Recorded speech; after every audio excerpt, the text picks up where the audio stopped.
Hello, everybody. Thank you for tuning in to this special report, an answer to America's broken system.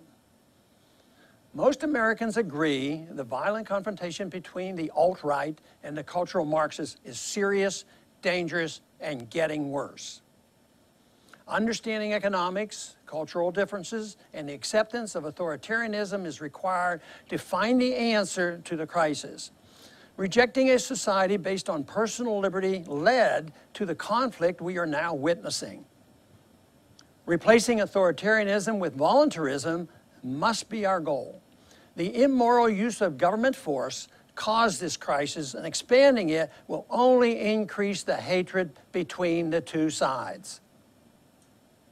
Though there are leaders on both sides promoting violence, large numbers are attracted to the raging culture war for emotional reasons, in response to the lies and the incitement by those whose ulterior motive is seeking power, wealth, and promoting a dangerous New World Order. One side has been labeled the alt-right, the other cultural Marxism. The right would like to reduce the debate to the differences between communism and a populist government that emphasizes caring for Americans over foreigners. The left would have us believe it's merely a conflict with supporters of racism and injustice and cultural Marxism. Neither side speaks of liberty. The alt-right is made up of conservatives, populists, and pro-white enthusiasts, but all are labeled Nazis and fascists by the left. Some are just fed up with the false charges and the penalties toward whites by leftist racists and the extremism of political correctness. The vicious labeling of all those who are frustrated and who join with those who are angry as Nazis and racists is only for the purpose of creating chaos. The left demands that all Trump supporters fit into this category. This is the strategy for fomenting race riots and civil war. No doubt, Trump makes himself vulnerable to these inaccurate and wild charges by his enemies. The left promotes cultural Marxism and class warfare, yet there are fellow travelers who represent typical liberal activists, progressives, and white haters. Many on the left generally despise any minority who chooses to be a conservative or libertarian. To many on the left, minorities are only important when their votes can be corralled. From their viewpoint, a minority's well-being and success must come only from benefiting from doctrines promoted by forced wealth redistribution by the liberal left. It's all about control. It's cynical racism. The philosophic issues that divide us are what matters. Both sides accept the principle of government aggression as a proper tool of government. Neither side understands how true freedom leads to the prosperity that both sides pay lip service to. Neither side understands the shortcomings of deceptive, short-lived prosperity that comes with government deficits and monetary inflation, which always ends badly, especially for the people that are supposed to be benefiting by government welfare spending. The ending of such a period of artificial wealth is now apparent, and since it's not understood by either side of the current raging conflict, both are proposing different government solutions with sharp disagreements in the blame game. Both sides claim patriotic loyalty and ownership of the American tradition. Neither group cares about what the Constitution says. Both sides support America's world empire, its militarism, the military-industrial complex, and the horribly dangerous Bush doctrine of preemptive war.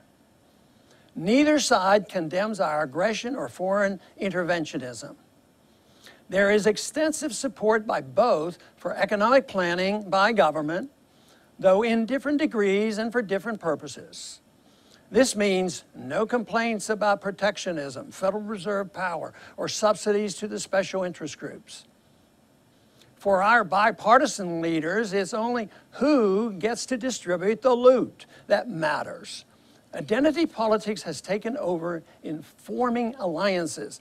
This encourages lying, race preferences, demagoguery, and inciting hatred. Since the concept of liberty is something that applies to individuals rather than special interest groups, it is therefore rejected.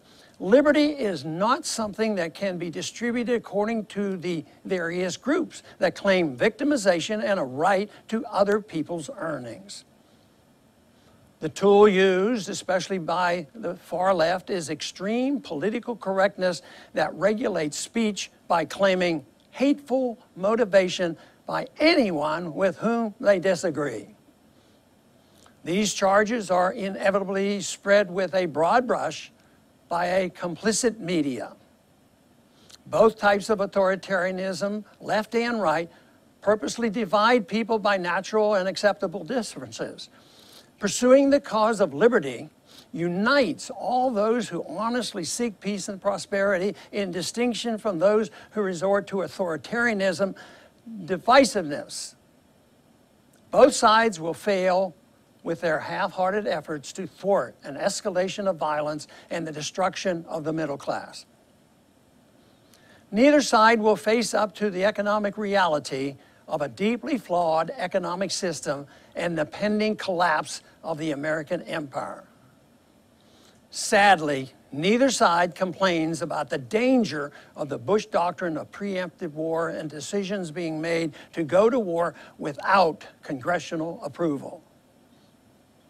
The dependency on deficit spending and the monetary mischief of the Fed is self-limiting. The bills are now coming due, and the political chatter associated with the current social strife serves to distract from the philosophic impurities from which we have been infected for many decades. The number of enemies that we have generated by our foreign policy is ignored, and the problem made worse by our economic and military meddling around the world. Our inability to pay our bills and meet our unfunded liabilities will be the limiting factor for the current system to continue. This causes the beneficiaries of thousands of different special interest groups to become nervous, fearful, and more violent as this recognition becomes more apparent. Since the liberty solution is not seriously considered, the current street fighting and social strife will continue. Both sides support government authoritarianism in general and only argue over the details of what, when, where, and how their orders will be carried out. The police are rarely helpful in quieting the mobs aroused by individuals on both sides whose goals are to create chaos and confrontation while pinning the blame on the other side. Currently, the left, motivated by reckless rhetoric and supported with media bias, is using every chance it gets to incite hatred toward the right while blaming it for the violence when it breaks out. Under these circumstances, those who have lost the most in recent elections are the angriest and the most desperate, and making them the most prone to initiating violence. It's not infrequent that city and state authorities who are sympathetic to the antifa cause will have the police stand down from their responsibility for preventing violence and permitting it to occur. Also, the police are frequently sympathetic to the extreme right when enforcing laws dealing with minorities and the dangerous ongoing and wholly useless drug war, as well as for the enforcement of immigration laws. The fact that the police are overly militarized influences their responses on both sides, and depending to whom the police are responsible, frequently decides which side gets the protection. The fundamental flaw in our society is that overly intrusive government sets the stage for the ever-increasing street clashes.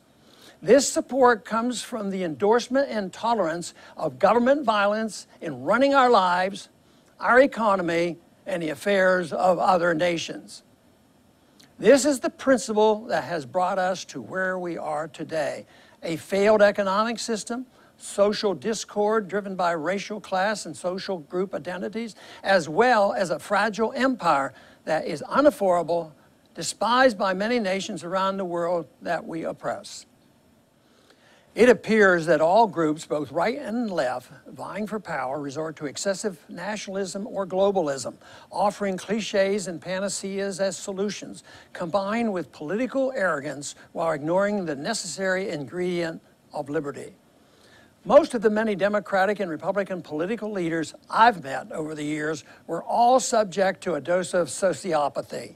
Though they were intellectual differences, various personalities, and many loyalties to different members of the deep state, they were devoid of shame and incapable of admitting the truth about how their policies had systematically destroyed millions of lives. Both sides would argue that their motives are beyond reproach, thus justifying everything they do. Many are good people, lying to themselves, which in turn makes it easier to lie to the people from whom they need support and moral sanctions. Their decisions in deciding which goals they sought may be quite clear and varied, but the tool of coercion to cancel out personal liberties were identical. Both groups were capable of stirring up fear and anger, all in the name of supranationalism, patriotism with militarism superimposed, and of course, with their false allegiance to the Constitution, freedom, peace, and prosperity. Spinning, demagoguery, and lying all come naturally and are necessary, especially for those who gain significant political power as party leaders. However, only the principles of liberty offer the solution. All those who want to participate in a peaceful society must reject violence as a tool to satisfy one's own desires. It is mandatory that we see all people as individuals deserving of their natural right to life, liberty, and the pursuit of their own dreams.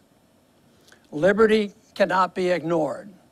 When truth is revealed to the few, they speak out and admit where they had gone wrong. That was certainly General Smedley Butler's response to his discovery in 1935 that due to all the wars in which he had been engaged, he finally realized that war is a racket. For others, their epitaph will simply claim, "But I meant well." Others will know, but will refuse to admit that I meant well for myself and my crony supporters, and we all did well. Only philosophy and ideas can bring about a positive change to the mess in which we find ourselves. The philosophy is found in liberty and in the idea of non-aggression. Thank you very much for tuning into this special report. Please come back soon.